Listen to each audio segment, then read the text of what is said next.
नमस्कार, बहुत स्वागत है आपका। आप देख रहे हैं न्यूज नेशन। आपके साथ मैं हूं ज्योति तनेजा भसीन। आज बात ऐसी खबर की जिसके बारे में जानकर हर भारतवासी का सीना गर्व से चौड़ा हो जाएगा।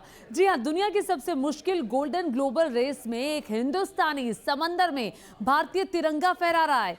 जी हां, पूर्व नौसेना कमांडर अभिलाष टॉमी इस रेस में जीत के करीब पहुंच गए हैं। समंदर की लहरों के बीच 30,000 मील की यह अनोखी रेस है। अब तक सिर्फ 78 लोग ही इस रेस को जीत पाए हैं।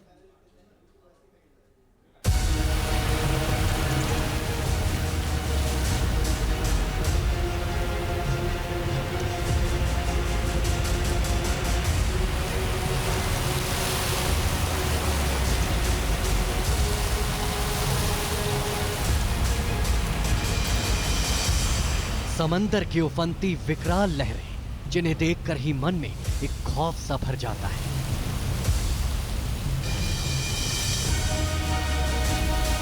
कल्पना कीजिए कि इन लहरों के बीच नाव में कोई अकेला शख्स है जिसे महीनों तक नाव में ही रहना है। यही नहीं, उसे एक रेस भी जीतनी है। ये कल्पना ही रोमांचित कर देने के लिए काफी है। ये कल्पना नहीं बल्कि हकीकत है, और इस हकीकत को समंदर की लहरों पर उतार रहे हैं नेवी कमांडर अभिलाष टॉमी।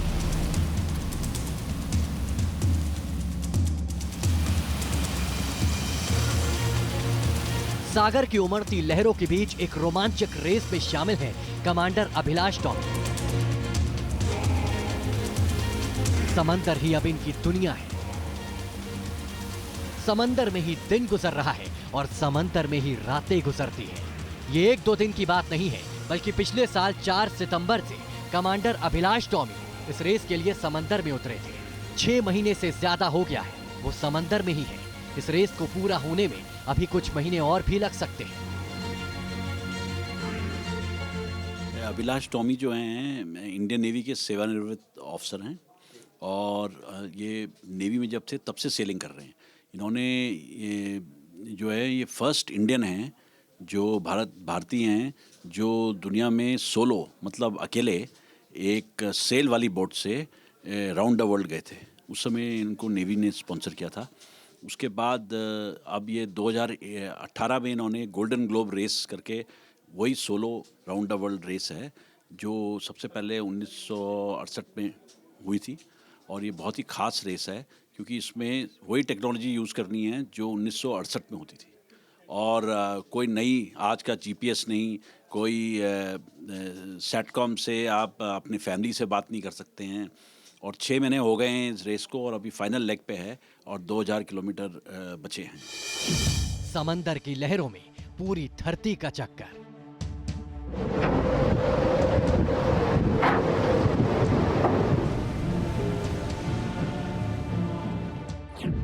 समंदर में कमांडर अभिलाष बनाएंगे नया इतिहास।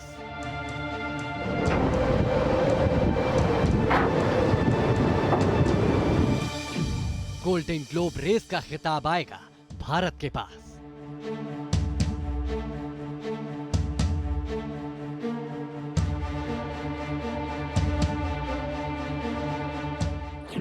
गोल्डन ग्लोब की रेस वायनाड के साथ।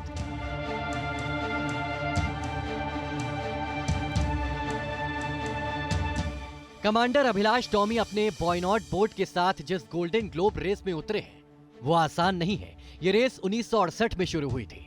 तब ना तो मोबाइल फोन्स थे और ना ही आधुनिक संसाधन। इस रेस के लिए नियम भी वही पुराने हैं जो 1968 में थे। इतने कड़े नियम जिनके तहत इस रेस को पूरा करने की कल्पना से ही कोई सिहर सकता है। अब जरा ये नियम देखिए। गोल्डन ग्लोब रेस में प्रतियोगी नाव में अकेला ही रहेगा। नाव में कोई मोटर नहीं लगी होगी। इसे हवा या फिर समंदर की लहरों के सहारे ही चलाया जाएगा। ये रेस जहां से शुरू होती है वहीं पर खत्म भी होती है। प्रतियोगी की बोट को कम से कम भूमध्य रेखा की लंबाई के बराबर दूरी तय करनी पड़ती है। यात्री को दक्षिणी गोलार्ध में 3 महान Cape of Good Hope, Cape Leeuwin और केप हॉर्न को पार करना पड़ता है। इसमें प्रतिभागी केवल उन्हीं तकनीकों का इस्तेमाल कर सकता है जो 1968 में मौजूद थी। रास्ते में प्रतियोगी किसी भी बोट से मदद तक नहीं मांग सकता। बाकी दुनिया से संपर्क करने के लिए उसके पास मोबाइल फोन जैसी कोई सुविधा भी नहीं होगी। खाने पीने की सामग्री एक बार ही बोट में लोड होगी। उसी से पूरी रेस के दौरान इन्हें काम चलाना होगा। इसमें सारे जो केप्स हैं, Cape Horn, Cape of Good Hope, मतलब सारे कॉन्टिनेंट्स के नीचे से जाना है। ऑस्ट्रेलिया उसके नीचे से जाना है और डिस्टेंस जो है इक्वेटर से ज़्यादा होना चाहिए और केवल सेल से जाना है। मतलब जो पाल होते हैं, जो पाल वाली नाव आपने देखी होगी, उसी से सेल के हेल्प से जाना है। और खाना पीना सब जो है अंदर स्टार्ट से पहले ले आना है। पानी भी जो है लिमिटेड पानी है जो लेके जाते हैं, बाकी बारिश से कलेक्ट करके। कोई जीपीएस उसमें नहीं होता है? इसमें कोई जीपीएस नहीं और आपको जो है सितारों से नेविगेट करना पड़ता है। सेक्सटेंट एक डिवाइस होती है और एक मैप चार्ट, जिसको चार्ट कहते हैं नेवी में, वो है। और आपको खुद अपने आप ही करना है और अकेला आदमी इंसान जो है। और ये 6 से 7 महीने लग जाते हैं। 6 महीने हो गए हैं ऑलरेडी 2022 की रेस के, और अभी 2023 3 महीने हो गए हैं और अभी भी रेस खत्म नहीं हुई। समंदर की ताकतवर लहरों के बीच इतनी चुनौतियां हैं और इन चुनौतियों को जो पार करेगा वो बनेगा गोल्डन ग्लोब रेस का विजेता। कमांडर अभिलाष इस रेस में न सिर्फ उतरे हैं बल्कि इतिहास बनाने के बेहद करीब भी हैं। मुकाबला बेहद रोचक है।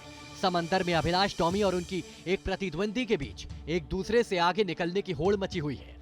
फिर भी इस रेस में कमांडर टॉमी का पलड़ा भारी है, यानी गोल्डन ग्लोब रेस की ट्रॉफी हिंदुस्तान आने की पूरी संभावना बन रही है। अभी जो है रेस का लास्ट लेग है। इन्होंने सारे केप जो हैं क्रॉस कर लिए हैं। बीच में इनकी बोट में कुछ खराबी आई थी, इन्होंने खुद रिपेयर किया, खुद कारपेंट्री किया है, खुद सब कुछ किया है। अभी 2000 किलोमीटर, करीब 1100 नॉटिकल माइल जो हैं बचे हैं। तो ये फ्रांस की तरफ भाग रहे हैं। इनकी पोजीशन बहुत बढ़िया है अभी हवा के हिसाब से। और इनके जो मेन चैलेंजर हैं वो क्रिस्टीन न्यूशाफर, साउथ अफ्रीकन सेलर हैं, और वो इनसे जो हैं आगे पीछे इनका हो रहा है। लेकिन एक स्टॉर्म है नॉर्थ में, अभी तूफ़ान आ रहा है, और वो होपफुली हम सब यही दुआ करते हैं और प्रार्थना करते हैं कि ये इस स्टॉर्म से भी, इतने तूफ़ानों से बाहर निकले हैं, इससे भी सेफ बाहर निकल जाएं और सबसे पहले अव्वल नंबर पे आएँ। तो ये बहुत बड़ी बात होगी, क्योंकि ये पहली बार होगा कि कोई भारतीय जो है ओशन सेलिंग रेस, जो समुद्री रेस होती हैं, छोटी वाली रेस नहीं जो कोर्स में होती हैं, बट ओशन सेलिंग, और वो भी राउंड द वर्ल्ड सोलो, जीता है। ये बहुत बड़ी बात होगी। गोल्डन ग्लोब रेस दुनिया की सबसे मुश्किल रेस है। इसका अंदाजा आप इस बात से लगा सकते हैं कि अभिलाष टॉमी इस रेस में शामिल होने वाले भारत के पहले, एशिया के दूसरे और दुनिया के 79वें शख्स हैं। इतनी मुश्किल रेस की वजह से इसमें शामिल होने का जोखिम लोग नहीं उठा पाते हैं। अभिलाष टॉमी ने 4 सितंबर 2022 को फ्रांस के शहर ले सेबल्स डी ओलोने से ये रेस शुरू की थी। इस रेस में उनके समेत 16 सेलर शामिल थे। कठिन चुनौतियों के सामने इसी साल फरवरी तक 10 नौकाएं रेस से बाहर हो गई। अब इस रेस में सिर्फ 3 बोट ही बची हैं, जिसमें सबसे आगे साउथ अफ्रीका की एकमात्र महिला कर्स्टन न्यूशबर है। अभिलाष टॉमी दूसरे स्थान पर है, जबकि ऑस्ट्रिया के माइकल गुगेनबर्गर तीसरे स्थान पर मौजूद है। समंदर में दुनिया की सबसे मुश्किल रेस में कमांडर अभिलाष टॉमी के हौसले बुलंद हैं। समंदर में करीब 30,000 मील की दूरी उन्होंने तय कर ली है। अभी करीब 2000 किलोमीटर की रेस बाकी है। अभिलाष टॉमी अभी दूसरे नंबर पर जरूर है, लेकिन माना जा रहा है कि तकनीकी रूप से अभिलाष टॉमी पहले नंबर पर है। गोल्डन ग्लोब रेस के संस्थापक और रेस चेयरमैन डॉन मैकइंटायर ने भी इसी बात की तस्दीक करते हुए कहा, अभिलाष गोल्डन ग्लोब रेस को पूरा करने के बहुत करीब है।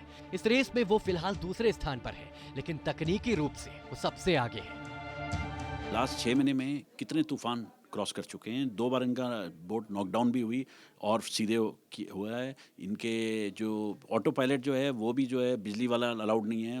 1968 वाला हवा से चलने वाला ऑटो पायलट वो टूट गया वेन। इनके 2 छोटे हवा से चलने वाले जनरेटर थे जो पावर देते थे ट्रैकर को, वो भी जो है ख़राब हो गए। अभी खाली सोलर पावर से दिन में खाली इनका ट्रैकर चलता है, और एक जो है VHF रेडियो, जो शॉर्ट रेंज रेडियो है, जो कोई आने जाने वाला शिप है उससे बात कर सकते हैं। उतनी इनके पास पावर है। लेकिन मुझे बिल्कुल दृढ़ विश्वास है कि अभिलाष जो है इतनी सारी चैलेंजेस को और इतनी सारी चुनौतियों को पार कर चुका है। मुझे पूरा विश्वास है कि वो कंप्लीट ही नहीं करेगा, बट वो जो है अव्वल नंबर पर। गोल्डन ग्लोब रेस के समापन की अब उल्टी गिनती शुरू होने वाली है। रेस पूरी होने में कितने दिन लगेंगे, फिलहाल अभी इसके बारे में कुछ नहीं कहा जा सकता, लेकिन इतना जरूर है कि इस बार भारत का शूरवीर अभिलाष टॉमी रण में मजबूती से डटा हुआ है। अगर अभिलाष ये रेस जीतते हैं तो इतिहास में सबसे बड़े समुद्री नायकों में उनका नाम भी शामिल हो जाएगा। Team news nation. और देखिए, कहते हैं कि जिद के आगे जीत है। कमांडर अभिलाष टॉमी ने गोल्डन ग्लोब रेस में शामिल होने और इसे जीतने की जिद पकड़ ली थी। 2018 में उन्होंने पहली बार इस रेस में हिस्सा लिया था। उस वक्त उनकी नाव हादसे का शिकार हो गई थी। 70 घंटे तक कमांडर अभिलाष समंदर में जिंदगी और मौत से जूझते रह गए। आखिरकार इस विजेता कमांडर ने जीत ली जिंदगी की जंग और अब जीत की मंजिल भी अभिलाष के करीब है।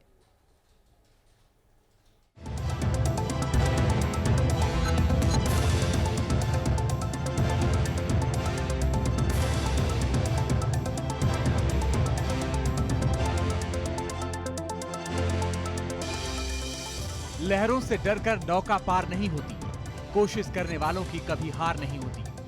कमांडर अभिलाष की जिंदगी पर ये पंक्तियां बिल्कुल सही बैठती हैं, क्योंकि समंदर की बलखाती पहरों के बीच कमांडर अभिलाष ने भी हार नहीं मानी। इम्तिहान मुश्किल है, लेकिन सफर जारी है।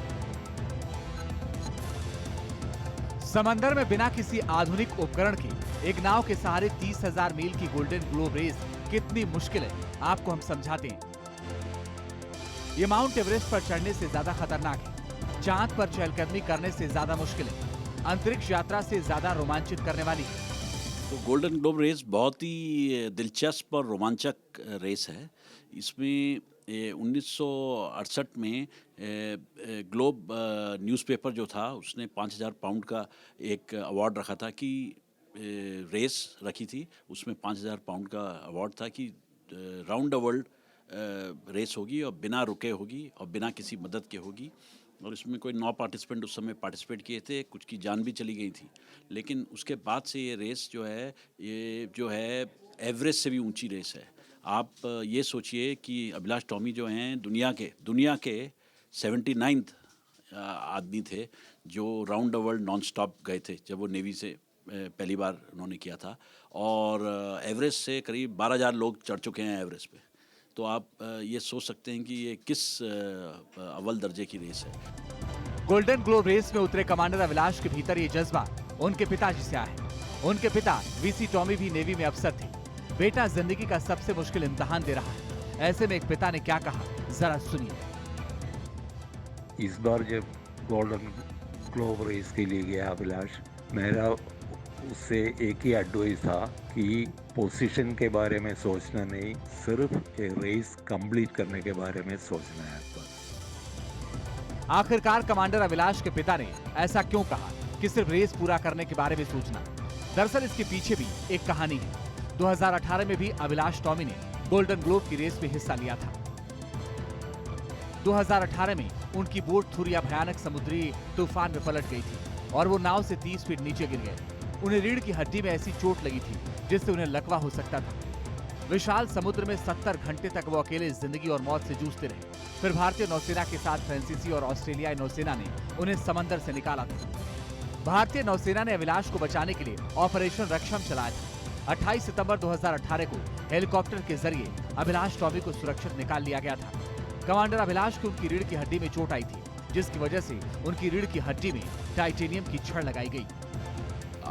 इन्होंने जो है फिर round the world first time solo किया और उसके बाद इन्होंने गोल्डन ग्लोब 2018 में पार्टिसिपेट किया, जिसमें एक बहुत भारी तूफान में इनकी बोट क्षतिग्रस्त हो गई थी और ये 2 दिन जो है बोट में कैप्साइज हो गई थी, उल्टी हो गई थी और उसमें फंसे हुए थे और इनकी पीठ पे बहुत चोट लगी थी और एक फ्रेंच जहाज़ के थ्रू इनको निकाला गया था और वो ही एक बहुत ही बड़ी कहानी है। और ये हॉस्पिटल में थे, कई सर्जरी हुई और इनके बैक में 5 वर्टिब्रे फ्यूज़ करके एक टाइटेनियम रॉड डाली हुई है और इन्होंने फिर चलना सीखा और फिर वापस सेलिंग स्टार्ट कर दी और फ्लाइंग स्टार्ट कर दी और फिर ये अब जो हैं नेवी से सेवानिवृत्त हैं। इनकी बोट जो है बायनात है उसका नाम, और ये दोबारा 2022 में फिर से ये पार्टिसिपेट किए। तो ये बहुत बड़ी बात है। कमांडर अभिलाष तो एक तरह से मौत के मुंह से वापस आए थे। पूरी दुनिया में उनकी बहादुरी के चर्चे छाए हुए थे।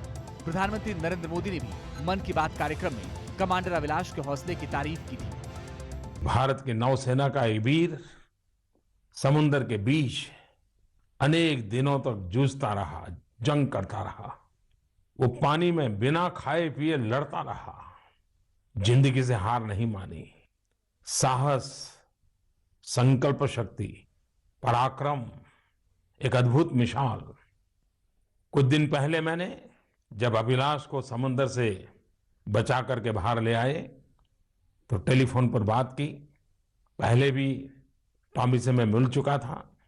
इतने संकट से बाहर आने के बाद भी उनका जो जज्बा था, उनका जो हौसला था, और फिर एक बार ऐसा ही कुछ पराक्रम करने का जो संकल्प उन्होंने मुझे बताया, देश की युवा पीढ़ी के लिए वो प्रेरणा है। मैं अभिलाष टॉमी के उत्तम स्वास्थ्य के लिए प्रार्थना करता हूं और उनका ये साहस, उनका पराक्रम, उनकी संकल्प शक्ति, जूझने की और जीतने की ताकत हमारे देश की युवा पीढ़ी को जरूर प्रेरणा देगी। इस भयानक एक्सीडेंट के बाद कमांडर अभिलाष को गोल्डन ग्लोब रेस से करीब 3.5 साल तक दूर रहना पड़ा, लेकिन ऑपरेशन के बाद जैसे ही वो चलने फिरने लायक हुए, उन्होंने दोबारा अपने मिशन पर जाने का फैसला कर लिया। गोल्डन ग्लोब रेस में हिस्सा लेना उनके जीवन का मिशन बन चुका था। इसके लिए जनवरी 2019 में उन्होंने भारतीय नौसेना से रिटायरमेंट ले लिया। What you're saying, and it's really it's worse than before. Yeah. In the sense, 2018 there was no problem because we were getting updates from home. yeah. Like I get one message from my wife, one voice message or text message. Even if it's like asking for some detail, I know things are fine. Yeah. And the fact is that when I'm at sea, I don't stop being a father or a husband, and I'm worried about home. And this time there's no news. But like I tell everybody, I know about the coup in Burkina Faso. I know about the male contraception drive in Uganda. I don't know what's happening at my own home. Commander Abhilash एक बार फिर 36 feet लंबी पाल वाली नाव में समंदर के रास्ते धरती का पूरा चक्कर लगाने के लिए निकले। 227 दिन से ज्यादा वक्त से वो समंदर की लहरों के बीच है। पूरा देश उनके लिए दुआ कर रहा है। अभिलाष जीत के बिल्कुल नजदीक है। उनके भीतर जीत का जज्बा है, जीत की ही जिद है, और कहा भी गया है कि जिद के आगे जीत है। Team news nation.